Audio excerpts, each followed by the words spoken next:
O projeto do Rio Monanguape foi um projeto idealizado pela Petrobras como forma de fazer uma recuperação em todo o Rio Monanguape, que tem como nascente a Lagoa Salgada. Ela passou a ser limítrofe de 3 municípios, Mondadas, Areal e Poceiros. Então, teve todo um projeto visando fazer a recuperação hídrica de barreiros, barragens, tanques de pedra, bem como uma educação ecológica de como melhor preservar as fontes hídricas do Rio Monanguape. Então, no ano de 2006, foi feita uma reunião com os moradores e políticos dos municípios circunvizinhos à Lagoa Salgada, com o objetivo de abordarem sobre a realização de uma limpeza, uma dragagem, que é o aprofundamento da Lagoa Salgada, bem como fazer a arborização da mata ciliar em volta às margens da Lagoa Salgada. Rapaz, foi porque fizeram uma reunião ali em João Venâncio, fizemos um acordo de cavar a lagoa para um lado da lagoa, para fazer um barreiro, fazer uma aguação para a gente plantar uns pés de árvore. Queria florestar a lagoa, né? Aí, quando foi cavar a lagoa, eles contrataram a máquina, para a máquina vir fazer a limpeza de 100 horas. Então, no final de março, ali pelo dia 29 a 31 de março, o tratorista que estava fazendo a limpeza de aprofundamento da Lagoa Salgada se chocou com algo que ele acreditava ser pedras. Aí quando contrataram a máquina, chegou aí que descobriu a ossada, eles pararam, disseram que era crime, descobriu os ossos. Revirar os ossos, né? Aí ficou interrompido. Pesquisadores da Universidade Estadual da Paraíba encontraram uma ossada de um animal pré-histórico. A Lagoa Salgada tem aproximadamente 3 hectares. Durante o verão, o local fica seco. Por causa da grande quantidade de sal, não há vegetação. E é no solo que está escondida uma grande riqueza. A área é um sítio arqueológico e paleontológico do estado. Pesquisadores e estudantes da Universidade Estadual da Paraíba encontraram fósseis de um animal de 3 metros. Disseram que era no dia que tiraram duas ossadas, disseram que um era de um elefante mirim e o outro era de uma preguiça. Os fósseis encontrados na Lagoa Salgada, referente à preguiça gigante, foram encontrados no equivalente ao município de Areal, e o mastodonte é o que vem ser equivalente ao território do município de Montadas. Bom, na verdade, essas ossadas que você, a gente encontra em todo o Planalto da Borborema.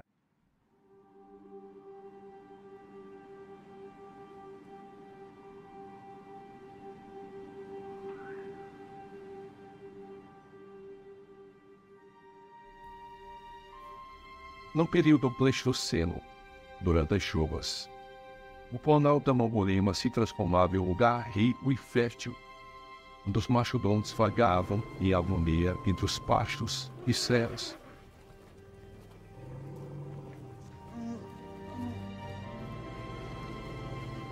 Em tempos de estiagem, os animais migravam em busca de terras úmidas, como a Lagoa Salgada, nascente do rio Monanguape. E embora fosse extremamente salgada, era um dos últimos oásis temporários que os animais encontrariam para matar a sede em meio ao clima que se tornava cada vez mais árido.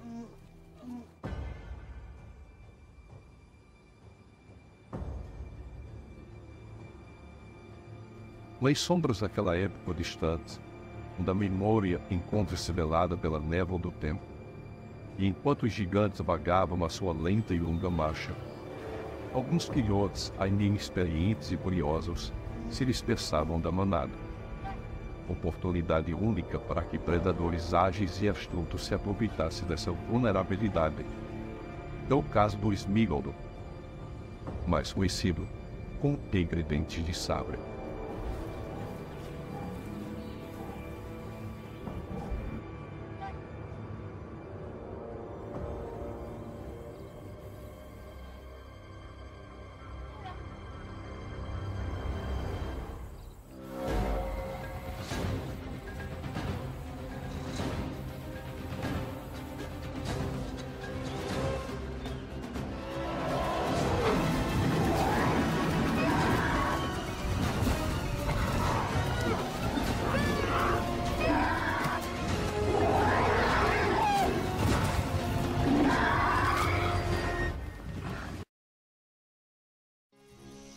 Outro animal grandioso do Pleistoceno era a serena preguiça gigante.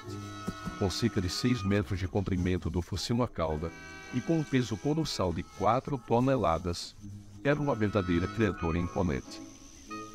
Herbívora, ela encontrava seu sustento principalmente nas copas das árvores.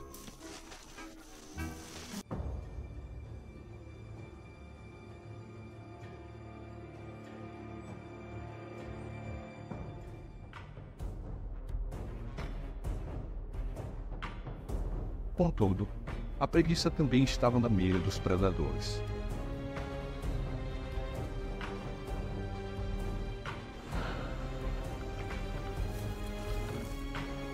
Embora, além do seu tamanho, tinha ao seu favor garras tão afiadas como lâminas.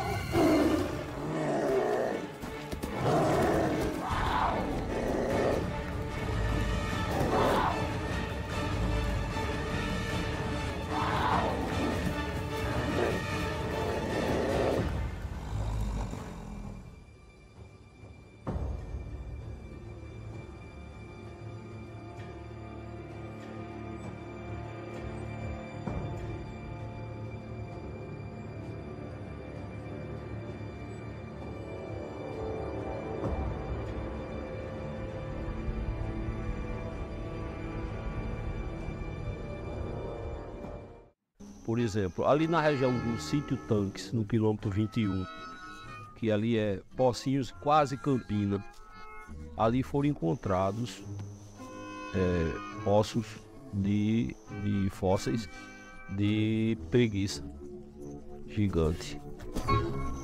Depois, onde é o Parque das Pedras ali? Também na limpeza dos tanques foram encontrados fósseis.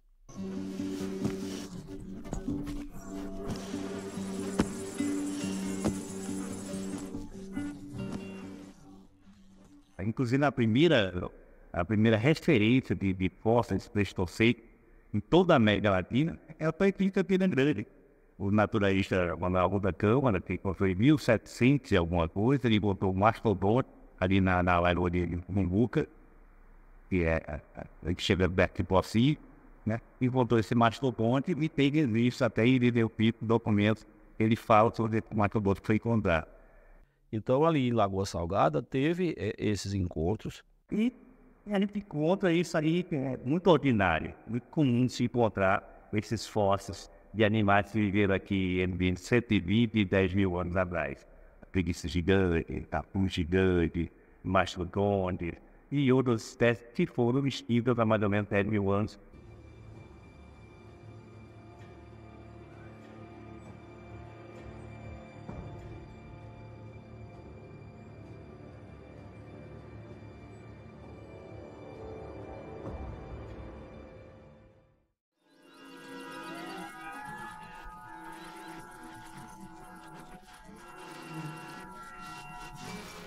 Esses animais, quando morriam em situações adequadas, pH de terra, de solo, depois eles acabam se fossilizando.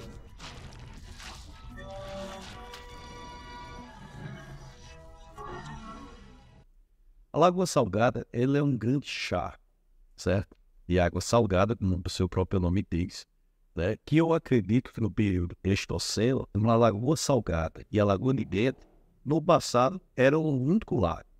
E pelo nome que os sítios ao redor da Lagoa Salgada recebem, como o próprio sítio Lagoa Salgada, Lagoa de Dentro, Lagoa do Giral, Lagoa do Catolé, Três Lagoas, corrobora para que nessa região tenha sempre pequenos lagos. A Lagoa Salgada não é diferente, né? A Lagoa Salgada ali é uma grande lagoa e ela tem um pH muito pertinente para a concentração.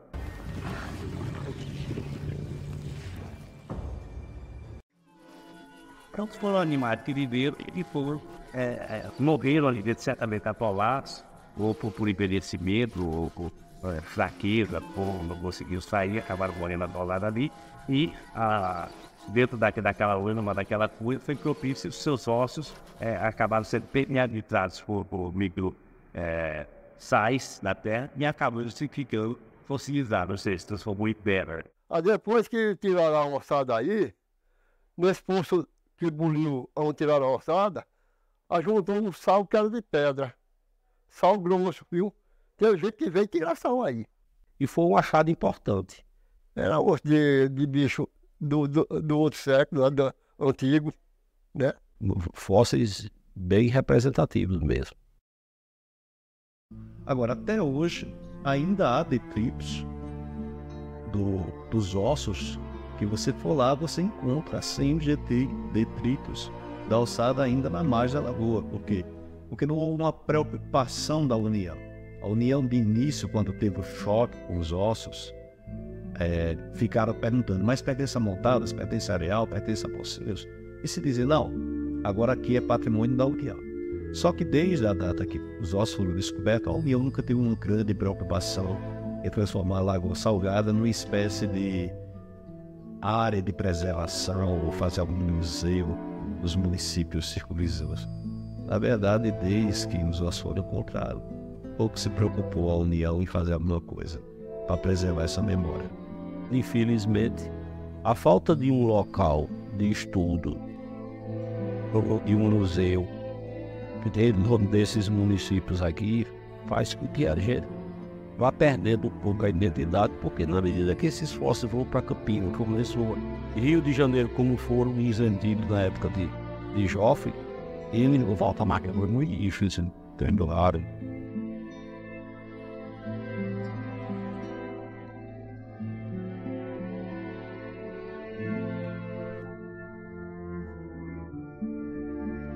Porque disseram que a lagoa pertencia à União e nisso ela ficou, né? Parou de uma vez, né? Hoje está parado. Se a União a limpar para tirar a ossada e fazer uma aguada da lagoa, era uma coisa muito bacana. Isso daí não ia servir só para mim, não. Nem para quem mora na beira da lagoa. Ia servir para a nação toda. Para todos quantos morassem no território de Montada, Areal, Pocinho, Puxanã, Esperança, tinha condições de tirar água aí, porque eu acho que dá um depósito d'água grande, viu? Eu acho que se limpasse ela ia servir para muita gente, para criar peixe, água para consumo, que aqui é um local seco d'água, e tendo água aí na lagoa, tirasse esse salitre todinho para fora, eu acho que ela ia melhorar, que ela na pedra, no asfalto, ia melhorar a água e ia servir para todos. Mudar a ossada diz que é proibido, né? Mas se também não limpar, não tem o que fazer. Eu ia até deixar assim mesmo, desde quando foi feito o mundo.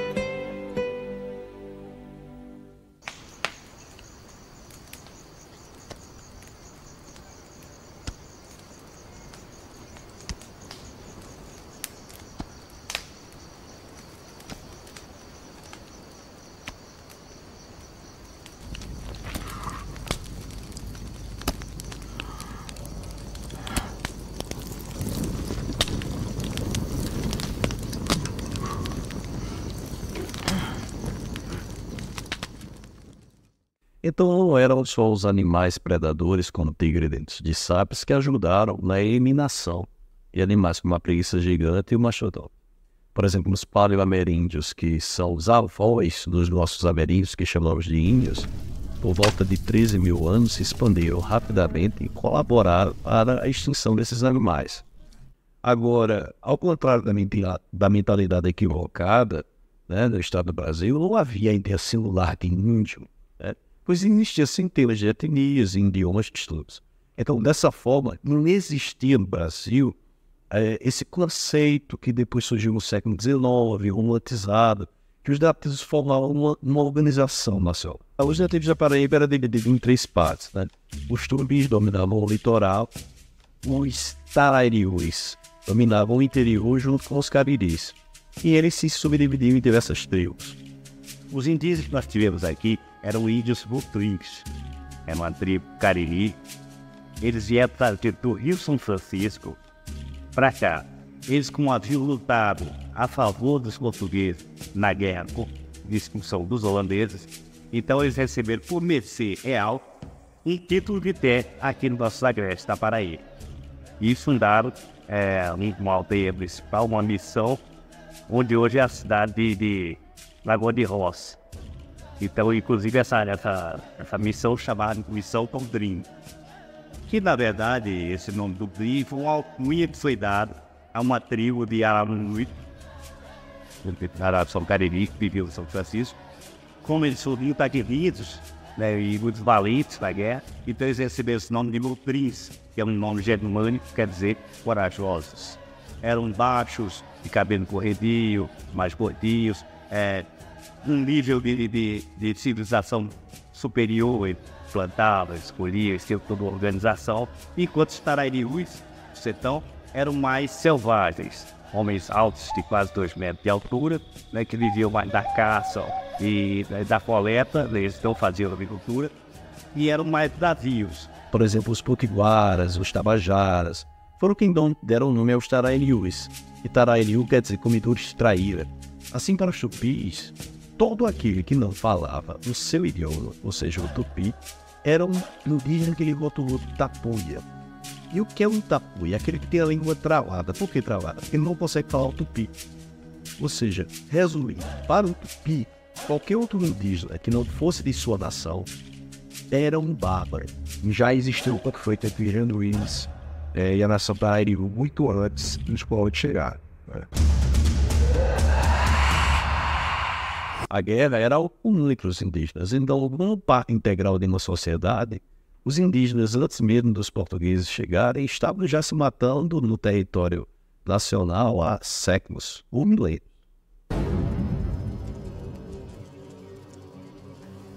Há séculos, os tupis vinham destruindo outras nações e tribos, desde a margem do Amazonas até o sul do país. Vocês vejam, eles dominaram todo o litoral brasileiro. Um ramo dos tupis vai descer o Rio Paraguai e vai chegar até o Uruguai. E o outro ramo vem pelo norte, descendo a costa brasileira. Quando os dois povos se encontram, depois de mais de 800 anos, já está totalmente diferente. Essa expansão eliminou uma série de outros povos indígenas.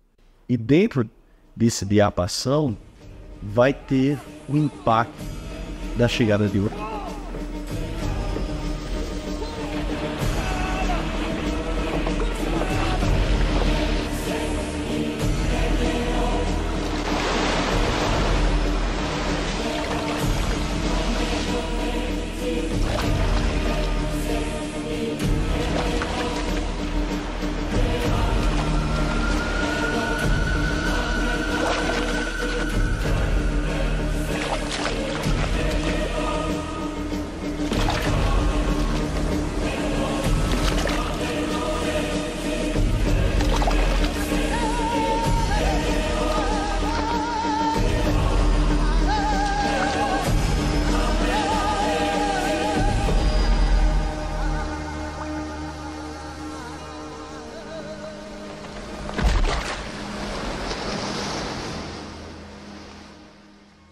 Quando os europeus chegaram ao continente, cada ramificação indígena procurou fazer a aliança que era mais vantajosa. Vou dar um exemplo. Os tupis da tribo Tabajara eles se aliaram aos portugueses. Já outros tupis, como os potiguaras, de início eles se aliaram aos franceses. Em outro período era até aliado dos portugueses, mas também já foram aliados dos holandeses. Então eles viviam esse momento de pacificação e guerra, dependendo da conveniência do momento. Com qual o objetivo? Destruir o tupi.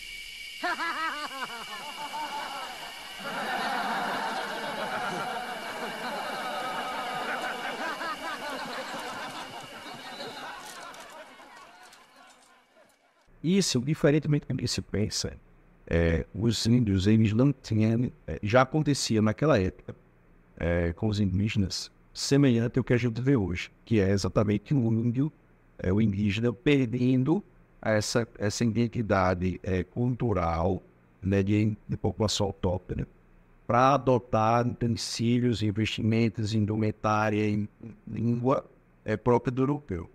Então, quando os tupis eles vão se aliar com os portugueses e os tarariús resolveram se aliar com os holandeses. Porque esses indígenas ficavam ali santinho, esperando um tiro. Eles também estavam ali com suas flechas também, com veneno. Então eles tinham cavalos, eles sabiam manusear armas, eles tinham elmos. Tudo, eles estavam equipados também para uma guerra à moda europeia. Além de ter todo o conhecimento de campo, conhecimentos estratégias que podiam ser prejudiciais. Naquela época, você já tinha os indígenas bem armados, com arcabuz, com arma de pólvora, entrando em conflito com os colonos de origem portuguesa. Porque os indígenas, como aliados dos holandeses, acabavam recebendo e tendo acesso a esse tipo de equipamento. Então, por que para o indígena, isso é importante que se diga, principalmente o tupi, eles estavam em um eterno ciclo de guerra. O indígena tupi, antes de tudo, é um guerreiro. Então, se você pegar na obra do Visconde Tonari, que você vai se debruçar sobre aquele texto, a descrição de conflitos é que os colonos portugueses atiravam de arcabuz e recebiam tiro de pólvora de volta. Então, dizer, por exemplo, que houve um genocídio no Brasil, onde os europeus chegaram, saíram matando índio, à torta e à direito, isso é falso. Como é que acontece o processo civilizatório nas Américas? Sempre você vai ter um imigrante europeu que chega, ele entra em conflito com as populações autóctones, as que já estão ali, e ele faz um processo civilizatório do litoral para o interior. Sempre assim. Inclusive, vários dos bandeirantes famosos, que são destacados hoje da história do Brasil, vieram para cá, para Paraíba, para fazer esse combate contra os índios janduís. E o melhor exemplo disso é a família Oliveira Leiro, né, que vem lá de São Francisco da Bahia, hoje estado do Sergipe. Eles vêm subindo os caminhos do Rio São Francisco até chegar ao oeste da Paraíba, ou seja, é o que a gente chama de sertão. Que os Oliveira Leiro cruzaram o lado do Rio São Francisco em direção a essa porção mais oriental do Nordeste, por um conflito que eles tiveram com a Casa da Torre. Não se sabe se esse conflito foi um conflito de fato militar, em que as casas se enfrentaram, ou se foi um conflito político, né? A gente sabe que a Casa da Torre é uma casa de alta nobreza, já dentro da colônia, eles tinham uma influência política muito grande, então é possível que as atividades dos Oliveira Leiro estivessem impedidas naquele momento e, consequentemente, eles tivessem que migrar para mais distante das atividades dos Garcedados, né? E o sertão, ela vem de uma palavra em portuguesa chamada desertão, quer dizer um lugar desconhecido, um lugar seco, solitário, um lugar longe do mar. Vieram pelo Rio São Francisco e acabaram chegando ali nas mediações do que hoje é Banqueirão. Foi ali que chegou o primeiro Oliveira Leiro com a família dele, que era Antônio de Oliveira Leiro. E ele era o pai de Teodósio. Então os bandeirantes, eles vão desbravar o interior da capitania, que hoje corresponde ao estado da Paraíba. Então os Oliveira Leiro, eles têm uma característica muito peculiar de abrir caminhos em direção ao sertão, em direção à parte mais distante do litoral, e consequentemente criar e proteger arraiais, né? E por isso que eles eram politicamente tão influentes. A influência dele foi tão forte nesse sentido que Portugal reconheceu com o título de nobreza. Foi condecorado no título de capitão-mor das Piranhas, Cariris e Piancóis. Então, quando pensamos nos bandeirantes, pensamos aqueles seres encorpados, vestidos de couro, chapéu grande, que vemos novamente nos livros do ensino fundamental e do médio. Mas que nada. Os bandeirantes eram sujeitos mirrados, de pés descalços, caçando índio. E aqueles que ele conseguia fazer aliança, ele chamava de índio manso. E o que ele não conseguia fazer aliança, ele chamava de índio bravo. Então eles iam formando alianças e passaram a conviver juntos conforme a conveniência. Olha, há um pensamento equivocado em relação aos indígenas aqui da nossa região do Agreste, que às vezes a gente conta alguns textos, a pessoa tendo que haver lutas entre índios, né? Tem até aquela lenda de Iridiosófile, que sempre faz esse tipo de menção. Quando, na verdade, isso nunca aconteceu aqui, não aqui no Agreste. O interessante da história do interior da Paraíba é que ele é muito parecido com a história dos bandeirantes no interior de São Paulo. Então, quando Teodósio de Oliveira Lima veio aqui para essa região, ele era o capitão-mor dos sertões na época. Então, toda a jurisdição do sertão estava sob o comando de Teodósio de Oliveira Lima. E ele estava em guerra no sertão com as tribos Tarariuas, que é uma outra etnia muito diferente dos Cariri. E ao mesmo tempo que eles faziam essas atividades, eles iam fundando arraiais, entrando em conflito com os índios janduís, que eram os índios mais bravos e ainda não tão próximos dos portugueses, dos colonos da época.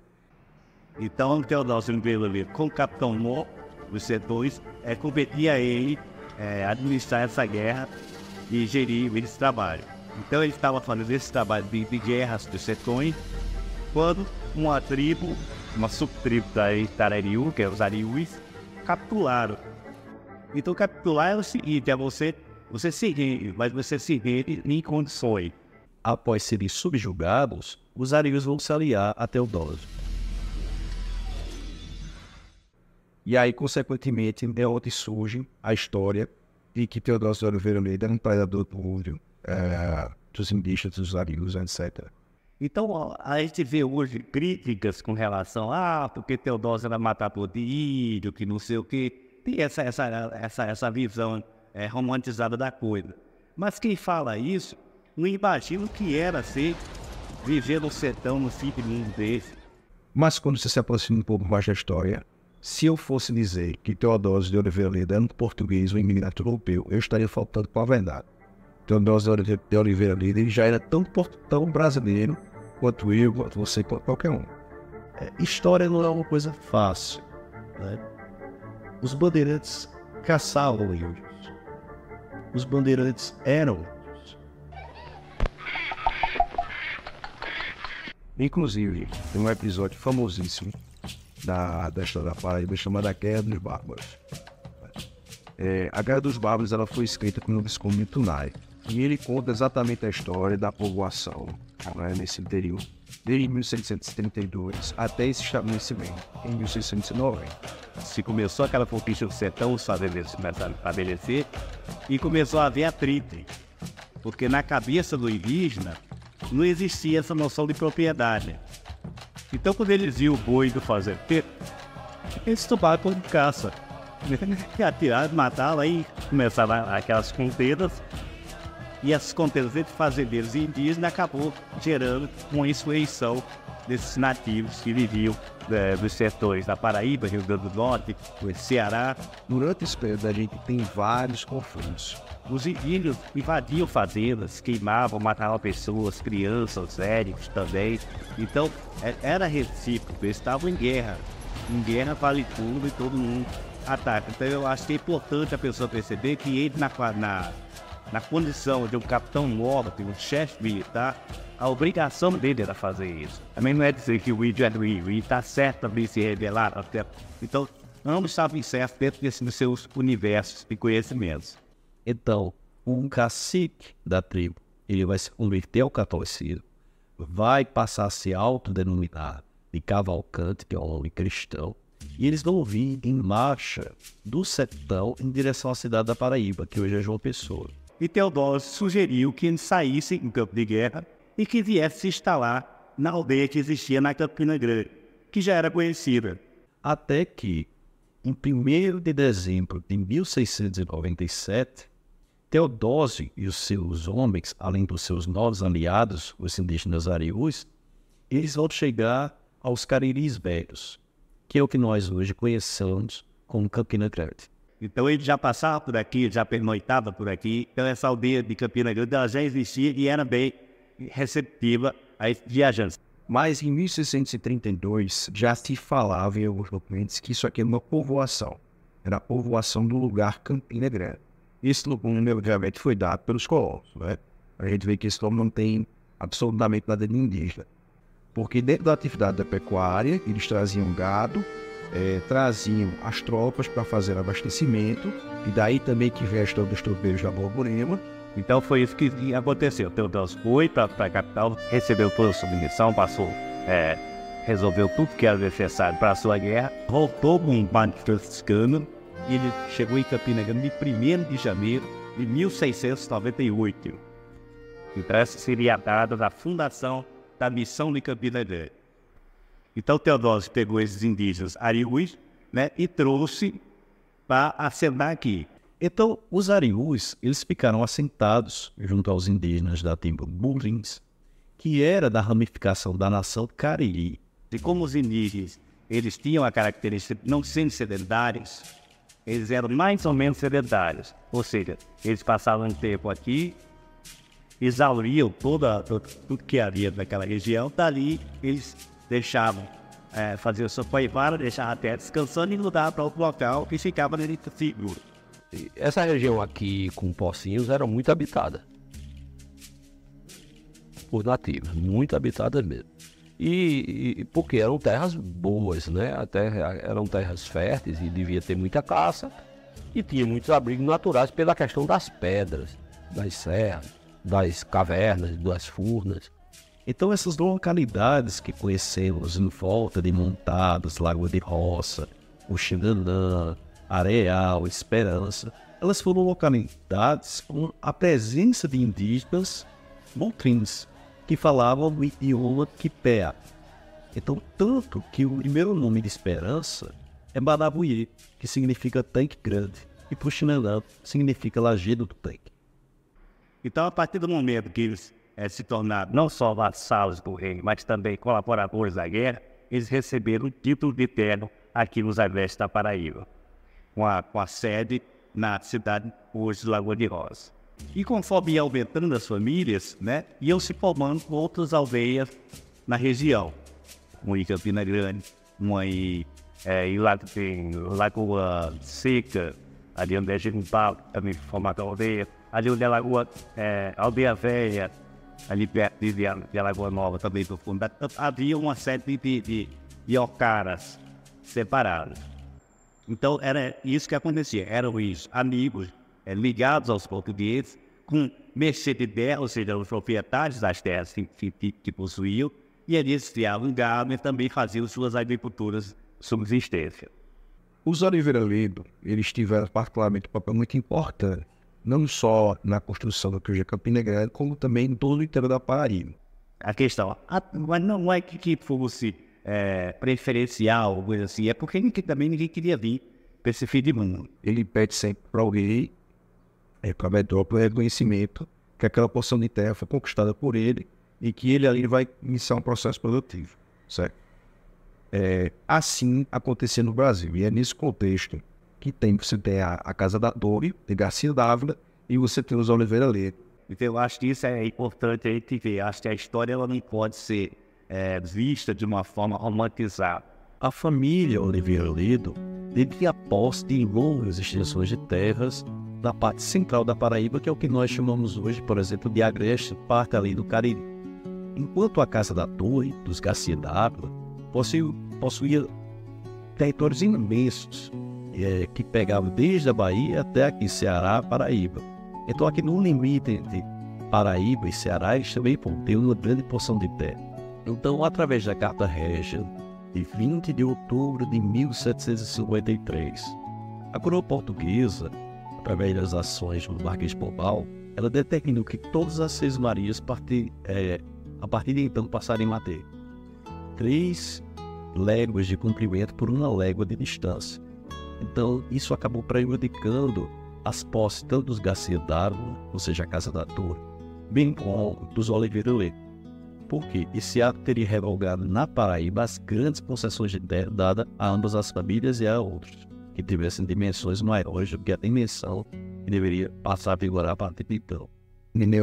Uma redução do poder, é que ninguém tira. Se você pegar descendência da primeira vida, pelo menos até a quarta ou quinta geração, eles vão continuar usufruindo desses sesmarias. Então foi a partir desse momento que a criação de gado ganhou força no comércio do interior da Paraíba, e é através da miscigenação do europeu, do índio e posteriormente do africano que vai surgir a figura impávida chamada vaqueiro. Vaqueiro do meu sertão, não despreze o seu gibão.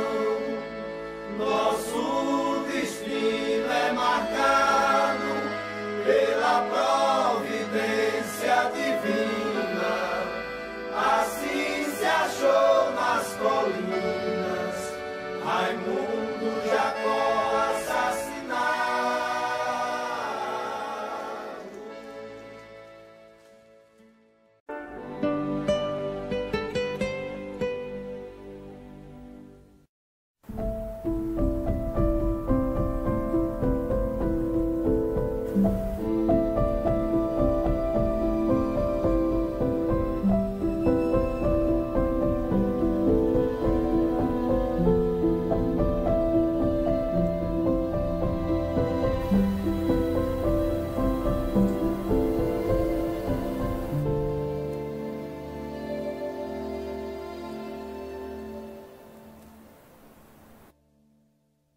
Como naquele tempo, Sesmarias tem a cidade da caneta, né? Você só precisava provar que estava gastando da sua fazenda para poder povoar o interior, que era a intenção de Portugal, que o Brasil fosse colonizado, né? Então por isso se dava essas terras. Então, a princípio, eram dadas menor quantidade de cemitério. Então, já em 1736, o senhor Sebastião Gomes Corrêa, que era filho do capitão Manuel Corrêa Ledo, né, e pai do capitão Aires Gomes Corrêa, todos descendentes da família Teodósia Oliveira Ledo, moravam na região chamada outrora de Sertão de Cariris, ou seja, toda essa região aqui do norte, se chamava Sertão dos Cariris, que hoje a região onde ele habitou é o que venceu o município de Areal. Então ele era proprietário de cavalos e, para não ter problemas com outros sitiantes das proximidades, solicitou e conquistou o governador da capitania da Paraíba uma Sesmaria de número 250, que era uma propriedade entre os chamados sítio Uriá, e daí vai vir o nome Areal, e o sítio Badamuiê, né, que hoje corresponde ao município de Esperança. Eu parto do pressuposto que a colonização dessa região veio através do leito do rio Mamanguape. Porque quando, nos primórdios da colonização, quando não havia nenhum caminho, nenhuma estrada, os caminhos eram os leitos do rio, rios e riachos. Ninguém se perdia subindo o rio, porque se chegasse a lugar nenhum, só era descer o rio. Então, Dona Bárbara da Pobreza, também filha do capitão Manuel Corrêa Ledo, era possuidora de terras em Canucá, São Tomé e Abatá, que atualmente abrange parte dos territórios de São Sebastião, Lagoa de Roça, Esperança, a Lagoa Nova e Lagoa Seca. Então, obviamente, se conclui que o colonizador subiu pelo rio e foi procurando as planícies, as terras mais baixas, e se instalou ali. Ela era casada com o tenente Dionísio Gomes Pereira. Quando ela veio de Goiânia, né, o pai veio na frente, que recebeu, porque esses pernambucanos que vieram de Goiânia para pegar as terras aqui, porque elas tinham se tornado devolutas, porque elas, a priori, eram parte da capitania antiga dos Oliveira Ledo, que não foram ocupadas. Então, tinha aquele período de carência, e se não ocupar, ela se torna devoluta. O pessoal pedia. E outrora, o que aconteceu? Os vaqueiros deles, que levavam o gado para pastar dentro dos limites do sítio Campos do Uriá, ou seja, o sítio Campos, no atual município de Montadas, encontraram um manancial de água que se formava na rocha dela, pequeno aglomerado de pequenos poços, o qual foi batizado de Olho d'Água do Brabo, no atual município de Pocinhos, que é o que a gente chama hoje de município do Brabo, né? Então, a descoberta desse olho d'água foi um achado importantíssimo, pois ele permitia que as travessias de gado entre o sertão e o brejo pudessem ser feitas fora das terras que pertenciam aos herdeiros de Teodósio Oliveira Lema, o que venceu hoje os municípios de Boa Vista e Cabaceiras. Isso por quê? Porque primeiro tinha que se descer pela Estrada Real, que é a BR-104, né, saindo do brejo, chegar a Campina Grande e rumar em direção ao sertão. Então, quando eles fizeram esse corte, que hoje corresponde a PB 121 e posteriormente a PB 113, a PB 115, né, eles cortaram o caminho, passaram a sair lá no Arruda e outras regiões também poderiam ir até para Oliveiros, passando pela Farinha e seguindo para o sertão.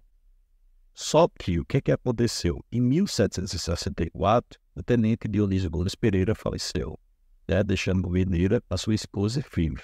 E ela, muito esperta, requereu logo o Olho d'Água do Brabo, alegando que a região já era povoada pelos seus familiares há pelo menos 3 anos. Então, em 1765, um ano depois, o governador da capitania da Paraíba, Maringão Cedências Maria Louro 620. Então, os limites dessa propriedade vão ser do sítio Catolé, né, lá de Pocinhos, até o sul que ele chama de sítio Antas e sítio Campinotes. Então essa área começou a ser preenchida a partir desse pedido que ela fez, dizendo que já há 3 anos povoava com gados. Ali existia uma fonte natural. Até a década de 50, de 60, existia o olho d'água natural, o olho d'água do Brabo. Então, os 3 pocinhos, que na verdade a gente disse que eram 3, mas eu conversando com os antigos disseram que eram vários. Mas ficaram os 3 mais famosos, que está numa casa de caridade, que ainda tem um cacimbão lá. O segundo, que é onde é o chafariz antigo, que ainda tem o cacimbão com a bomba lá. E o terceiro, naquele açude, era o olho d'água do açude, aquele açude da cadeia pública, aquele açude maior do Pocinho. Então, esses pequenos poços que foram importantes nessa região foi o que deu luz ao nome Pocinhos. Mas antes, Pocinhos se chamou Catolé. E quando houve as doações das 6 Marias e a fundação de Pocinhos, no final do século XVIII, por ali, meados e final do século XVIII, aquela parte de Lagoa do Catolé para o sítio Catolé, a parte norte do município de Pocinhos já estava colonizada. O toponímico que se utilizava para aquela região todinha era o Catolé, região, vamos para o Catolé, que abrangia toda aquela região. E é tanto que o Catolé veio a ter cemitério no século XIX, quando a vila de Pocinhos nem existia ainda, né? Tinha escola, tinha cemitério. Posteriormente, por conta dos poços, foi que ficou Pocinhos. Mas aí, antes dos poços, antes de 1770, 1780, era Catolé. Então, a família Gomes Pereira, ela tomou posse dessa região para melhor prover o gado. Com o trânsito das boiadas, as estradas vicinais, gradativamente no meio da mata, elas foram se alargando e ganhando destaque, né? Criando vias de acesso entre um povoado e outro, uma localidade e outra, como Banauí, Pocinhos, Lagoa de Roça, a Lagoa Nova, Campina Grande. Depois, muito tempo depois, vai se formar a Lagoa Seca, Puxanã e também Mutadas e Areal. E propiciou a parada, quer dizer, de abastecimento, as boiadas que vinham do Piauí em direção a Recife passavam por Pocinhos. Os tropeiros passavam por Pocinhos. Os militares que iam combater índio, cangaceiro, qualquer coisa no sertão, passavam por Pocinhos. Por essa estrada que vem de Campinote, né? Que vem de Campinote. Aqui no meio dessa vaz, aqui de São Assis, a gente andava por ali por dentro. Aí dava muito atoleiro, com uns anos depois, falaram os proprietários e eles arrumaram por cima do Arto. Tem aquela rodagem por cima do Arto, para sair lá embaixo, que nem de Asporiá. mais fúria. Já outros animais, por exemplo, quando vinham sendo trazidos pelos vaqueiros por essa região de montadas que corresponde hoje à BB-115, eles, ao chegarem em Puxinanã e depois partirem para Campina Grande, eles iam para regiões como Pilar, ou Itabaiana, e depois migravam, né, eram levados até Goiânia, no estado de Pernambuco. Era uma passagem obrigatória. As outras eram caminho entre os sítios. E aí, claro que os fazendeiros faziam tudo possível para ninguém passar pelo sítio, pelas propriedades dele. O que contribuiu posteriormente para o surgimento do povoamento de Pocinhos através dessa travessia de gado. Um capitão Aires Gomes Corrêa, que era filho de Sebastião Gomes Corrêa, ele já tinha terras no sítio São Tomé, entre Tanques e Banamuie. Então, mais ou menos ali por volta de 1775, ele vai ganhar posse, através da Sesmaria 705, do sítio Campos do Uriá, as terras que estavam devolutas, né, em volta das proximidades, ou seja, o que nós conhecemos hoje, o que vinha a ser Areal e Embarque de Montadas, tornando-se o principal fazendeiro entre Banamuie e São Tomé, né, ou seja, entre Esperança e Alapunó. Os filhos de Dona Bárbara, né, o intendente Dionísio, que são eles Manuel, Gabriel e José Aires, eles perceberam que um açude que a família tinha construído, nas chamadas Marias Pretas, que é o nome de origem da região que nós chamamos hoje como sítio Marias Pretas, né? Esse açude está fora dos limites do sítio Oriá. E ficou essa área aqui do meio devoluta. Então, o que eles fizeram? Vamos solicitar essas Marias, senão a gente vai perder essas terras e vamos perder o açude que tínhamos construído. Eu considero que a Sesmaria de número 787, de 5 de setembro de 1780, que compreendia o açude denominado de Marias Pretas, foi a primeira obra humana no que a gente chamou de território do município de Montadas, né? E essa Sesmaria, ela se estendia do sítio Olho d'Água no Brabo, do atual município de Pocinhos, até o leste, confrontando-se com o sítio Campinotes, do atual município de Lagoa Seca, e ao norte, confrontando-se com o sítio Uriá, parte do atual município de Areal. Então, deste modo, pode-se compreender que essa Sesmaria abrangiu o núcleo do atual território do município de Montadas.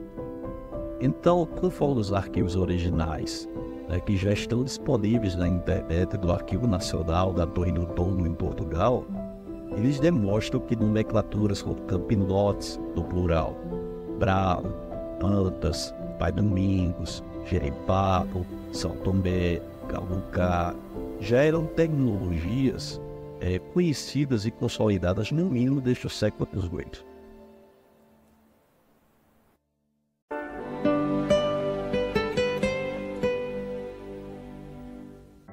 Bom, o Marquês de Pombal, ele foi um extraordinário, ele tinha uma visão de lugar. E quando ele assumiu o governo de Portugal, um ato que eu achei muito interessante foi que ele quis acabar com essa separação de índios e brancos. Ele queria que houvesse um imposto em relação aos brasileiros. Então ele tomou a primeira medida, que foi a extinção de todas as missões do território português. E esses lugares, eles iam ser transformados ou em população ou em vila, dentro do sistema português. Então isso foi em 1758. Então nesse momento foram extintas todas as missões do Brasil. Os arraiais depois se transformavam em freguesias, que depois se transformavam em vilas. O termo freguesia ou paróquia é uma subdivisão da Igreja Católica, que é importante que se diga que o catolicismo era a religião oficial, tanto no reino português, como depois no Império do Brasil. E ela representava uma subdivisão administrativa. Então as igrejas naquele período eram responsáveis por batismo, casamento, certidão de óbito, que eram os documentos que a maioria da população podia ter acesso, né? Então, a freguesia, ela servia tanto como uma instituição religiosa, como uma instituição civil. E servi-la tinha um status particular muito interessante, porque você já começava a ter uma proximidade política maior. A vila era como se fosse uma cidade hoje, ela tinha autonomia política, administrativa, judiciária. Hoje o conceito que temos sobre vila, distrito, cidade, município é totalmente diferente do que no período colonial e imperial. É que depois do século XX, a categoria de vila foi extinta no Brasil. O conceito que temos hoje, ele vem desde 1938, que foi um decreto do presidente Getúlio Vargas. Ele mudou o sentido dessas nomenclaturas. No povoado, hoje ele se transforma em uma vila ou distrito, que são sinônimos, e quando ele é elevado à categoria de município, ele ganha sua autonomia administrativa, passa a sede do município a ser chamado de cidade. Mas no período colonial e imperial, esse conceito era diferente. Primeiro, a aldeia, a arraial, o povoado, ela conquistava sua autonomia religiosa, tornava-se uma freguesia, ou seja, uma paróquia. E com seu crescimento, ela chegava ao status de vila. E ao se tornar uma vila, ela conquistava sua emancipação política e administrativa, ou seja, ela se transformava num município. Uma carta régia de 22 de julho de 1766, ela proibiu a formação de sítios e volantes na capitania. Por quê? Porque ela tinha um objetivo, que as pessoas se juntassem em povoações, porque a Borborema, os setores eram regiões muito perigosas. Então esses locais que tinham mais de 50 fóruns, ou seja, mais de 50 residências, deveriam ser levadas à condição de vilas. Naquela ocasião também, para que se fosse levada à vila, era necessário que tivesse a requisição, a autorização do comendador, do governador, e era preciso que tivesse uma imagem, que se chamava de orago, para poder dar elevação também à paróquia da vila. Campina Grande esteve subordinada há 19 anos à freguesia de Nossa Senhora dos Milagres, que é o que nós conhecemos como São João do Cariri. Então ela foi elevada à paróquia em 1769, tendo como padroeira Nossa Senhora da Conceição. Já em 1776 foi criado o Julgado do Cariri de Fora, ou seja, São João do Cariri, que compreendia a freguesia de Campina Grande. Então, judicialmente, Campina Grande esteve subordinada a São João por 14 anos. Então se mapeou aqui que vilas poderiam se criar aqui na Paraíba. Então, criou-se a de Pilar, criou-se a de Pombal, e Mamanguá, que você vai falar no litoral. Contudo, é importante que se diga que Campina Grande não pertencia ao município do Cariri de Fora. Não existia o município de São João. E Pilar ficava responsável por toda essa nossa região aqui do Planalto da Borborema. Porque ambas as localidades não eram municípios naquele período, mas sim sedes eclesiásticas, ou seja, eram paróquias. Depois se percebeu que não dava para uma vila só dar conta dos custos, que seria necessário criar mais vilas. Então foi quando veio essa determinação de se criar mais 3 vilas aqui na região. Não se tinha assim, essa ideia de Paraíba, Pernambuco, Rio Grande do Norte, tudo era capitania de Pernambuco. Porque durante o período de 1755 a 1799, a capitania da Paraíba tinha perdido sua autonomia, passando a ficar dependente e anexa a Pernambuco. A mesma coisa aconteceu com o Rio Grande do Norte. E por isso, tudo que era burocrático e necessário para que se chegasse ao rei tem que se passar pelo governador general da capitania de Pernambuco. Naquela época, José Tomás de Melo. Então, veio essa determinação para criar uma vila do príncipe, assim, que era Dom João VI, da princesa, que era sua esposa, e da rainha, que seria sua mãe, a Maria I Alouca. Naquela ocasião, certo, a região mais importante do que foi toda a povoação, do que foi todo aquele contexto aberto pelos oliveiros ali, era a porção do Cariri, que se chamava de Cariri Velho, atualmente São João do Cariri hoje em dia. Mas naquela região estavam os homens mais importantes, influentes da época, entre eles o coronel da guarda José da Costa Romeu e outros homens bons, como eles chamavam na época, que em 1786 tomaram a iniciativa de requisitarem junto ao governo da capitania do Pernambuco a elevação da freguesia de Nossa Senhora dos Milagres, do Cariri de Fora, que se chamou de São João do Cariri. Eles queriam que se transformasse numa vila. Não porque São João do Cariri fosse desenvolvido, mas porque ali era a sede dos Oliveira Leão. ali era a sede de Capitão-Mor, ali já havia um cartório funcionando, e ali também estavam as pessoas mais ricas desse interior, né? Os descendentes dos Oliveira Freire, os descendentes das grandes famílias que fundaram o Cariri Paraibano. E aí quem foi que trouxe essa história de Vila Nova da Rainha? Foi exatamente Paulo de Araújo Soares. Esse Paulo de Araújo Soares foi o sargento-mor da Milícia de Ordenanças, que funcionava como um regimento de cavalaria e infantaria da região para a proteção dos colonos portugueses, e ele começa a prosperar em cima das regiões e das atividades que os Oliveira Lindo deram início, tá certo? Então os Oliveira Lindo, eles fomentavam a atividade da pecuária. Paulo de Araújo Soares foi um desses fomentadores também dessa atividade aqui na região de Campina Grande, que junto com outras pessoas da região do Cariri e da região do Alto da Serra aqui de Campina Grande. Era o que se chamava dos homens bons. Eles se organizavam politicamente ali e eram homens bons porque tinham um cabedal financeiro suficiente para dar direito ao voto e à participação. E se organizavam para tomar decisões de como as coisas aconteceriam, etc. E fazer essa comunicação, quer com o governador-geral da província de Pernambuco, quer com o rei, muitas vezes diretamente. O governador de Pernambuco, na época, era, se não me engano, José Tomás de Melo.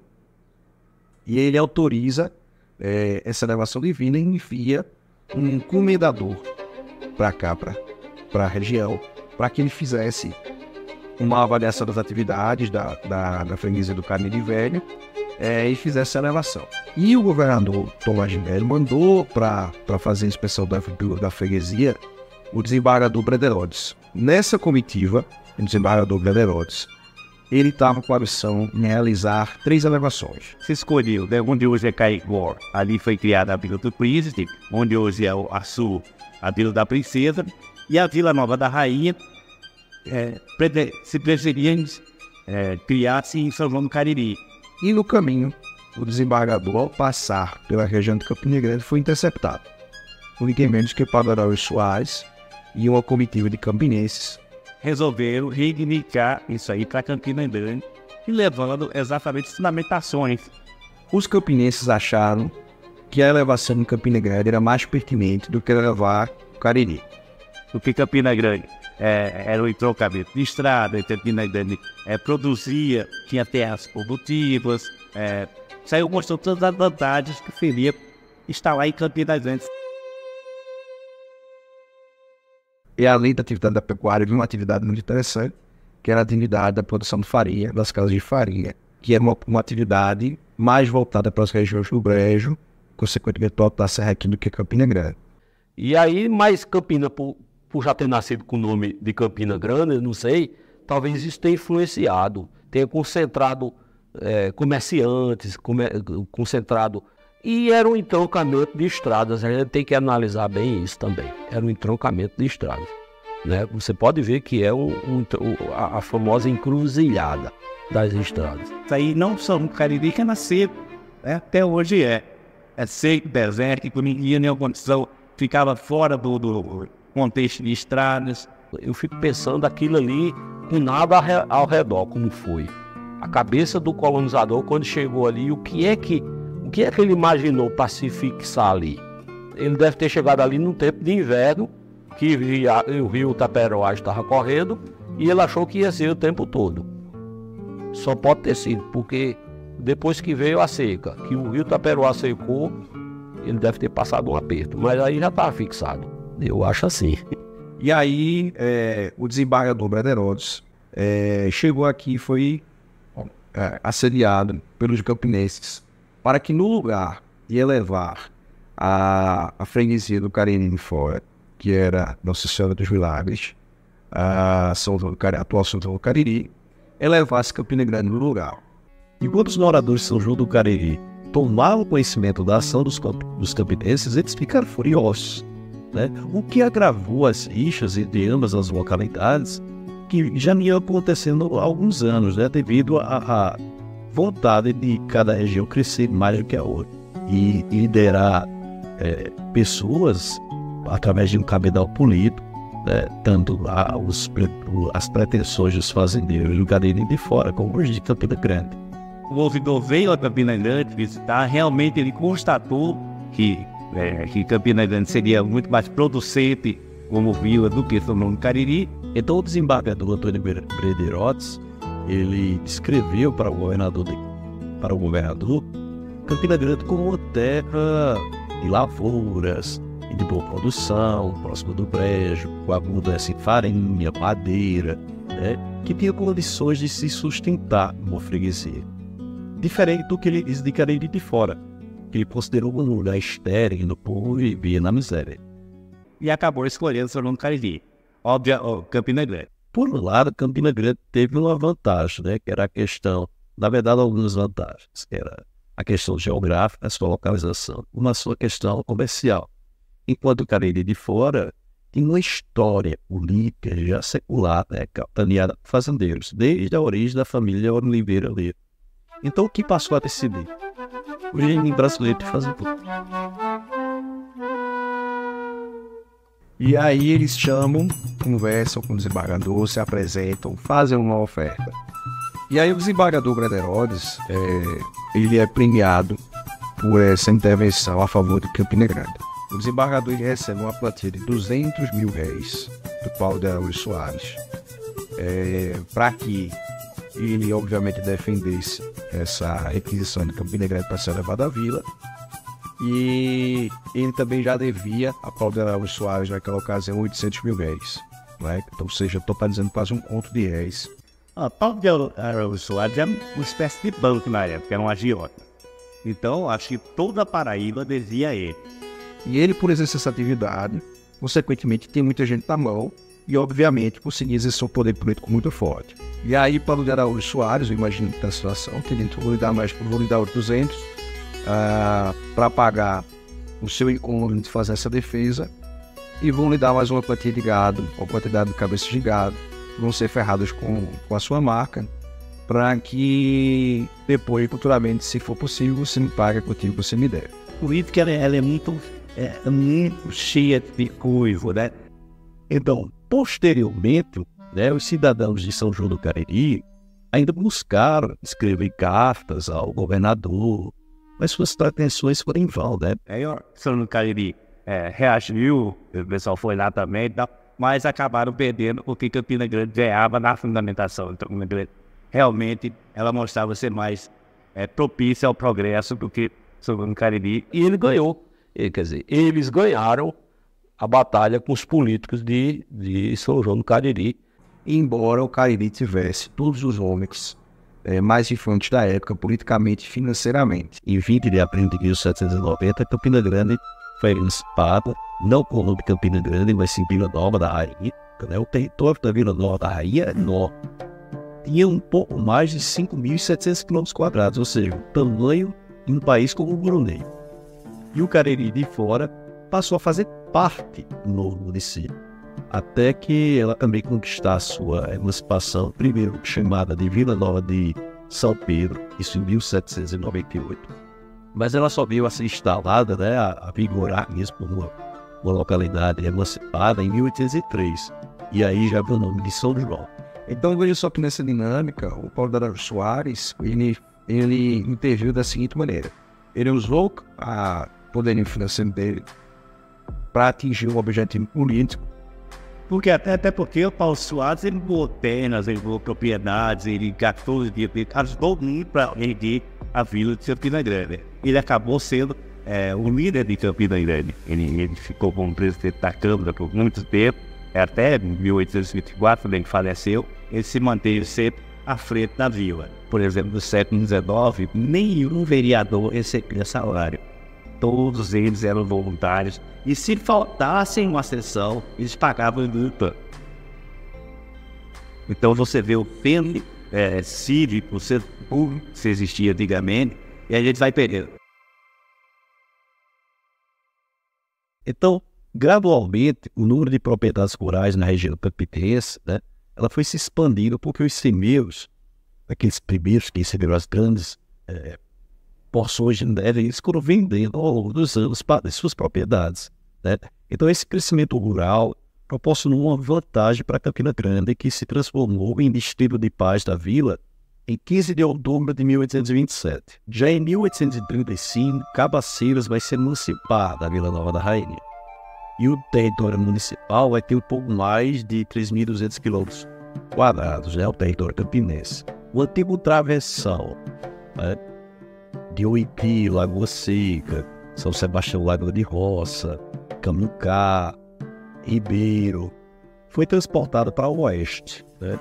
A linha de 1837 passava pelos Cuités, Povão, Açudinho, Languá, Barabuí, que atualmente é Esperança, e depois atingiu localidades como Lagoa Salgada, Mais Preto, Brabo, entre outros.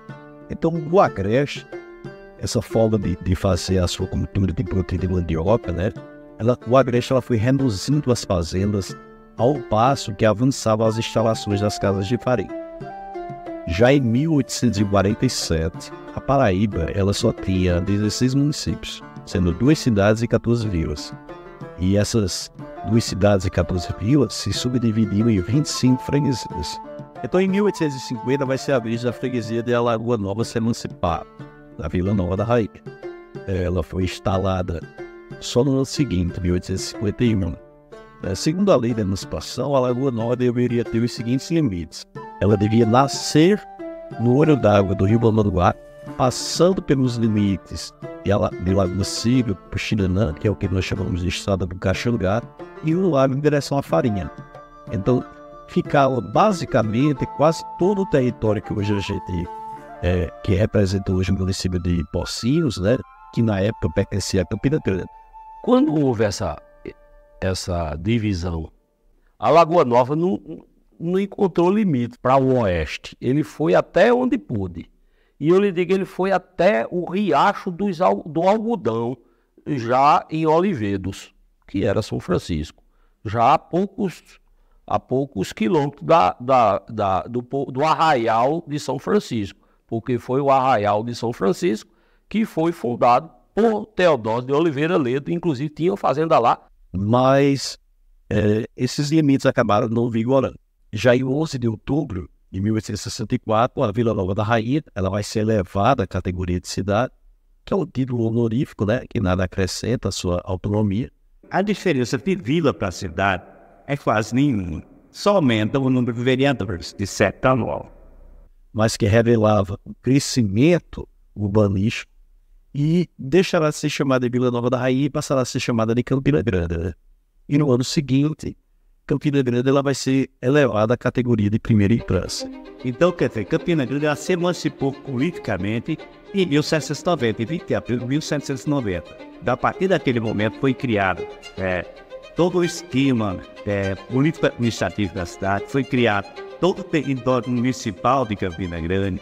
Então, ali Campina Grande já era independente. Então, historicamente, isso é importante que se diga, Campina Grande comemora sua data de emancipação na terrada.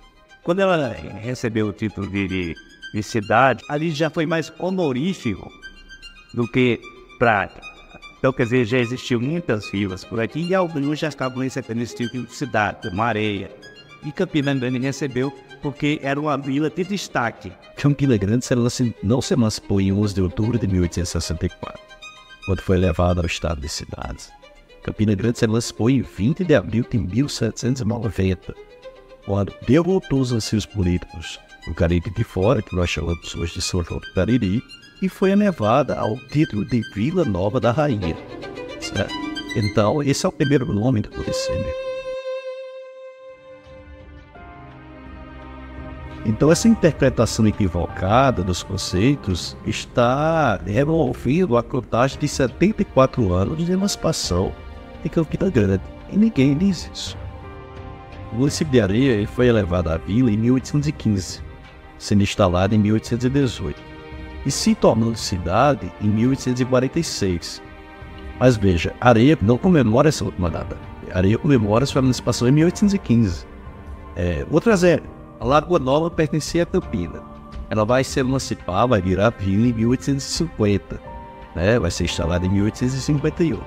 Então, como é que pode a Lagoa Nova ser emancipada em Campina Grande em 1850 e Campina Grande virar município só em 1864, 14 anos depois?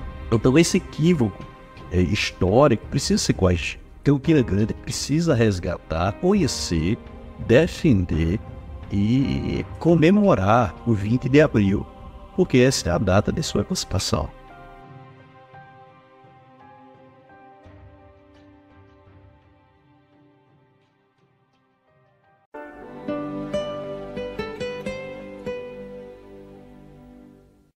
Em 1866, a Lagoa Nova e Campina Grande terão uma grande disputa na Assembleia Legislativa referente aos limites territoriais. A Lagoa Nova, ela queria dividir os territórios que se estendia na época até Soledade, mais ou menos, abarcando o que venceu hoje o município de Areal, Lagoa Seca, Algotadas, Pocinhos, Puxiranã, além de parte de São Sebastião da Lagoa de Losta.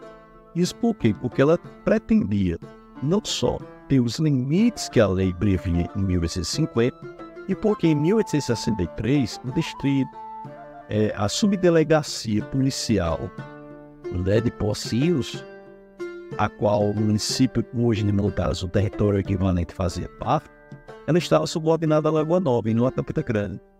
E eu acho que ter terra devia ter sido muito bom para esses municípios, porque a Lagoa Nova não economizou a fita métrica, puxou bem para lá o que ele pôde puxar, até encontrar com as terras de São João do Cariri. Pronto, então ele bateu no Riacho Algodão, foi até ali, então Pocinhos estava tudo dentro dessa zona. Então existiu uma verdadeira salada administrativa.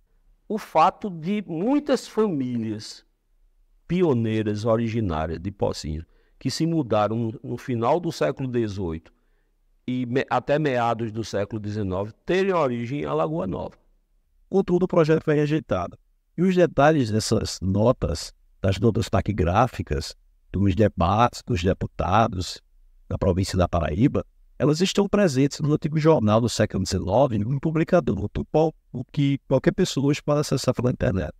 O que salvou, eu vou sem nenhum demérito à Lagoa Nova, o que salvou Pocinhos de continuar pertencendo à Lagoa Nova foi justamente a briga dos dois. Os dois enfrentaram, Cônigo Pequeno e Irineu Joffre, enfrentaram essa situação para empurrar a Lagoa Nova mais para o leste. E aí foram as fronteiras que ainda hoje permanecem. Mas foi ele, juntamente com o Cônigo Pequeno, que puxaram a Lagoa Nova para o canto que teria sido desde o começo, né? Que justamente parava no limite de Areal. Então, essa batalha política entre a Lagoa Nova e Campina Grande, ela vai contribuir posteriormente, porque ela vai aproximar mais Campina Grande e Pocinhos, ela vai contribuir para que Pocinhos seja levado a distrito. Então, Pocinhos ele vai passar a ser distrito em 1874, abrangendo parte dos atuais territórios de Areal, de Montadas, de Puxinanã. Eu acho que foi a partir daí que se estabeleceu uma limitação para as pretensões territoriais de Alagoa Nova. Vocês não estão mais tratando com ninguém, não. Nós temos uma área delimitada. E esse marco foi importante porque já em 1885 o próprio Cônigo Pequeno, com a ajuda dos fazendeiros, começou a transformar a capela na igreja. Porém, ela só vai se tornar uma freguesia em 1908. Naquele período, a maior parte das terras eram matas virgens, então alguns proprietários soltavam o gado para pastar livremente. Pelo fator climático, criar na região seca demanda muita terra. Na região que tem verde, em poucos hectares você mantém um rebanho razoável. Mas no Cariri não, você tem que, como o pasto é o pasto natural, que seca logo quando começa a falta chuva, então o gado precisa de pastagem, é diferente. Então esse costume de criação do gado solto, ele vem do sertão, você sabe, ele não vem do litoral, ele vem do sertão.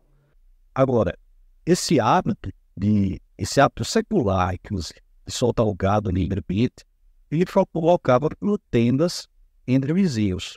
Justamente no encontro do Cariri, das terras do nosso Cariri, para as terras do Agreste, já foi fonte de conflito, porque essa região de vocês é tradicionalmente, pelo menos essa parte leste é agrícola. Porque não existia cerco, não existia arame farpado naquele tempo no Brasil. Então os animais atravessavam uma propriedade para outra e destruíam as lavouras, simplesmente. O gado solto dos caririzeiros vinha comer a rama de batata, a macaxeira, a mandioca do pessoal do brejo. O que acabava muitas vezes cheio de mata nojenta. Então havia sempre o conflito. Aí foi quando surgiu essa necessidade de demarcação das propriedades para que se evitasse os atritos. Em uma lei provincial de 1837 que havia proibido os fazendeiros de criar o gado solto, né? Porém, uma lei de 1844 revogou. Então, voltou a permitir. E isso fez o quê? Isso foi extremamente crucial para que os fazendeiros precisassem contratar vaqueiros, ou seja, ter vaqueiros à sua disposição para fazer a apartação desses animais que estavam soltos lá. Então, veja, esse problema com o gado solto, né, vai chegar ao conhecimento do governador da província da Paraíba. E em 1884 ele vai lançar uma portaria, né? Ele vai emitir uma portaria, onde ele vai criar uma linha imaginária de divisão entre as áreas de plantio e as áreas de pastagem de gado. E o incrível é que essa linha abrange justamente os sítios Vazia Alegre, Puxirana, Lago do Açude e Montadas, Furnas entre Montadas e Areal e Lages em Areal. Então, no final do século XIX, os sítios dos atuais municípios de Montadas, como Sítio Campos, Sítio Furnas, Lagoa do Açude, Lagoa Salgada, Manguá, Mares Preto, eles já eram conhecidos e mencionados em documentos oficiais e em jornais. Então, essa problemática do gado solto, da necessidade dos vaqueiros capturá-los, é o que vai dar origem ao surgimento da região que conhecemos hoje como Montadas. O vaqueiro nordestino corre sem deixar costão, o seu nome é esquecido nas quebradas do sertão. Nunca mais ouvirão seu cantar, meu irmão.